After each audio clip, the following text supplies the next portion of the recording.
पाकिस्तान में रहने वाली क्या लोगों की गलतियां हैं जो वो कर रहे हैं यहाँ पे रहते हुए और उसकी वजह से वज़न कम नहीं होता। यकीन करें इतनी स्टडीज़ हो चुकी हैं और उसमें ये पता चलता है कि 50% लोग तो ये परसीव ही नहीं कर पाते कि उनका वज़न ज़्यादा है, और उसके बाद जो बाकी बचने वाले लोग हैं उनको ये पता ही नहीं है कि उनका वज़न कभी ज़्यादा था, ना उन्होंने कभी कैलकुलेट किया। अस्सलाम वालेकुम, डॉक्टर आयशा अब्बास आपकी डॉक्टर और डाइटिशियन। आज का जो टॉपिक है हमारा हद से ज़्यादा इम्पोर्टेंट है। पाकिस्तान में रहने वाले लोगों की जो मिस्टेक्स हैं वो हमारा ऑफकोर्स यहाँ का ट्रेडिशनल का जो खाना है वो बहुत वैसा है जिसकी वजह से वज़न तो बढ़ जाता है, लेकिन यहाँ के जो कुज़ीन हैं हाई फैट या कार्बोहाइड्रेट वाले जो खाने दे रहे हैं, लेकिन यहाँ के लोगों का जो माइंडसेट है वो भी बहुत डिफरेंट है। वॉक करना, अपने वज़न की कैलकुलेशन करना, ये लोगों ने समझना बहुत कम शुरू किया हुआ है। क्रैश डाइट्स का बहुत फ़ैशन है कि फ़लानी सादिया ने और मायरा ने 8 किलो वज़न एक हफ़्ते में कम किया। वो ये सोचने समझने को तैयार नहीं है कि इसके साइड इफ़ेक्ट्स और कॉन्सिक्वेंसेस क्या हैं।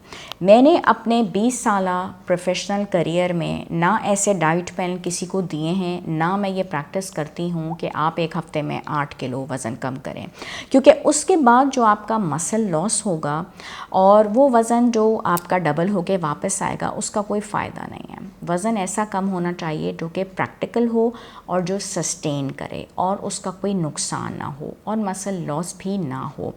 तो आप अपना पैटर्न चेंज करें, यानी कि फ्लेवर्ड योगर्ट्स यहाँ पे खाने का लोगों को शौक़ है, पैकेज जूसेस पीने का शौक़ है।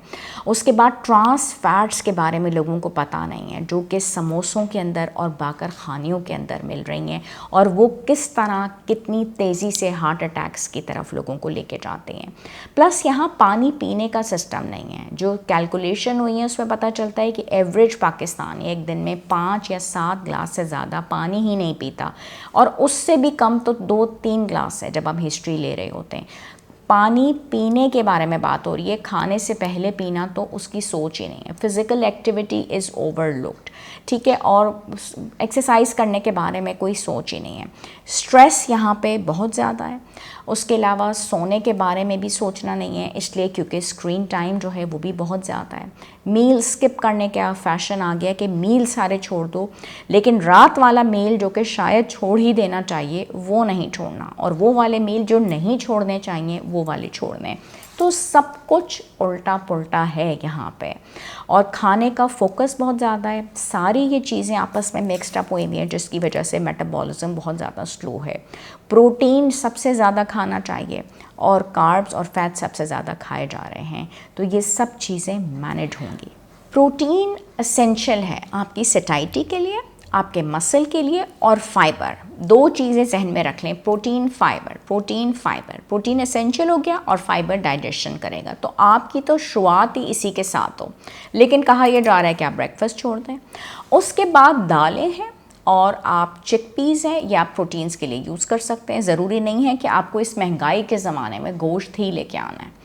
प्रॉब्लम पाकिस्तान के अंदर यह है कि 73% एक और क्लास है जो कि नहीं मानने को तैयार कि वो मोटापे का शिकार है, क्योंकि वो तो मोटी है ही नहीं। किसने कहा कि वो मोटी है? वो तो बिल्कुल ज़बरदस्त है। और 50% वो लोग हैं जो कि अंडर एस्टिमेट कर रहे हैं अपने वेट को, कि जी मुझे किसने कहा कि, या वो समझने को तैयार नहीं है अनलेस एंड अनटिल के बहुत ही कोई हाई लेवल का फैटी लिवर आ जाए, कोलेस्ट्रॉल बढ़ जाए, शुगर हो जाए। शुगर मौजूद आ रही है, बॉर्डर के ऊपर भी है, बट स्टिल दे से कि जी मैं बिल्कुल भी मेटफॉर्मिन के ऊपर भी नहीं जाऊंगी क्योंकि मुझे कोई शुगर नहीं है। कभी हो ही नहीं सकता कि मुझे कोई शुगर हो, इंसुलिन भी बढ़ा हुआ हो, विटामिन डी मेरा कम था, मैंने एक दफ़ा उसका कोर्स कर लिया। और फैटी लिवर तो हमारे यहाँ सबको ही होता है, मुझे तो 10-15 साल से है, तो वो तो कोई ऐसी बड़ी बात ही नहीं है, ठीक है। तो कोई, हर बंदा अपने नेग्लिजेंस में जा रहा है, मानने को तैयार नहीं है।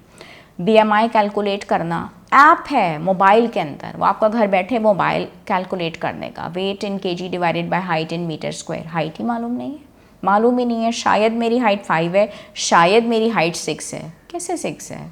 आपको हाइट मालूम नहीं है, मतलब आप कैसे कोई औरत कह सकती है? सो BMI मालूम नहीं है। मोर देन 23 का मतलब है कि आप ओबीज़ हैं, और BMI 33 आ रहा है। तो कैसे आप मोटापे का शिकार नहीं हैं। उसके बाद वेस्ट का सर्कमफ्रेंस है। वेस्ट का सर्कमफ्रेंस क्या होता है? एक इंची टेप होती है 25 रुपए की, मोर देन 90 सेंटीमीटर अगर मर्द हजरात में आ रहा है मोटापे का शिकार है, मोर देन 80 आ रहा है औरतों में तो वो मोटापे का शिकार है। तो कभी अपना पेट भी नहीं चेक किया। सोचने के लिए इंसान को अल्लाह ताला ने दिमाग दिया है। उसके बाद स्नैक्स भी लेने हैं, समोसे भी लेने हैं, पकोड़े भी लेने हैं, डिज़र्ट्स, गुलाब जामुन, इसका फैशन है, ठीक है। ये सब ट्रांस फैट्स की तरफ आता है। और उसके बाद ये सारी चीज़ें और वेस्ट सर्कमफ्रेंस ये सब कभी भी नहीं लेना। और अब पालक है या बैंगन है, ये सारी चीज़ें ली जा सकती हैं लंचेस में स्टीम करके या डिनर्स में नहीं लेनी। लेकिन लेना क्या है? फ्लेवर्ड योगर्ट जिसका शुगर कंटेंट लेवल बहुत ज़्यादा है, ग्रेनोला बार्स में चीनी बहुत ज़्यादा है। उसके बाद डाइट के नाम पे जो कोल्ड ड्रिंक्स दी जा रही हैं उसके अंदर भी शुगर बहुत ज़्यादा है। पैक जूसेस के नाम पे जो डब्बे दिए जाते हैं उसके अंदर शुगर बहुत ज़्यादा है। तो पाकिस्तान के अंदर पानी पीना उसको कोई तैयार नहीं है। तो फिर ये इतनी सारी मिस्टेक्स हैं, तो उसकी वजह से मोटापा और डायबिटीज़ और हार्ट प्रॉब्लम्स, IBS तो फिर एक छोटी सी चीज़ है, हद से ज़्यादा बढ़ता चला जा रहा है। अच्छा, उसके बाद हमारे यहाँ मिथ्स बहुत ज़्यादा हैं। मैंने जिम ज्वाइन किया हुआ है, दैट मीन्स कि मैं तो सब कुछ कर सकती हूँ, तो मैं बिरयानी खा सकती हूँ। ये कोई नहीं सोचता कि जब आपने आधे घंटे की वॉक करी है तो उसमें भी सिर्फ 150 कैलोरीज बर्न होती हैं और एक जलेबी की कैलोरीज 250 है। तो जिम करने के बाद एक चीज़ जो इम्पोर्टेंट आपको समझनी है कि वॉक के साथ साथ 500 कैलोरीज आपको डाइट में भी कम करनी है, तब जाके आपका रिजल्ट आएगा, ठीक है। और दूसरी बात यह है कि आपकी नींद पूरी नहीं हो रही क्योंकि आपने रात को बैठना है मोबाइल्स पे, दूसरे की लाइफ में क्या चल रहा है आपको वो देखना है। उससे क्या होगा कि आपका ग्रेलिन हार्मोन, ठीक है, GHRELIN, ग्रेलिन हार्मोन, आप इसको सर्च कर सकते हैं, जो आपकी भूख को बढ़ाता है वो बढ़ जाएगा। और आपका लेप्टिन हार्मोन जो आपको सेटाइटी लेवल्स मेंटेन करता है वो कम हो जाएगा। दोनों सूरतों में आपने अपने आप को तबाह किया तो आपको भूख ज़्यादा ही लगेगी। तो हमारे यहाँ 7 से 8 घंटे पाकिस्तानियों की नींद नहीं है, उसके बाद उनको भूख बढ़ती है, फिर वो फाइट की तरफ जाते हैं। स्लीप हाइजीन नहीं है कि कमरा जो हो वो साफ़ सुथरा हो, डार्क हो, और सोने वक्त कमरे में जाना है, रहना ही बिस्तरों पे है, ठीक है। तो फिर इस तरीके से स्लीप हाइजीन मेंटेन नहीं होती क्योंकि बिस्तर पे बैठे होते हैं, मोबाइल यूज़ कर रहे होते हैं, दिन में भी टेलीविज़न चल रहा होता है, बच्चे भी मोबाइल्स पे होते हैं।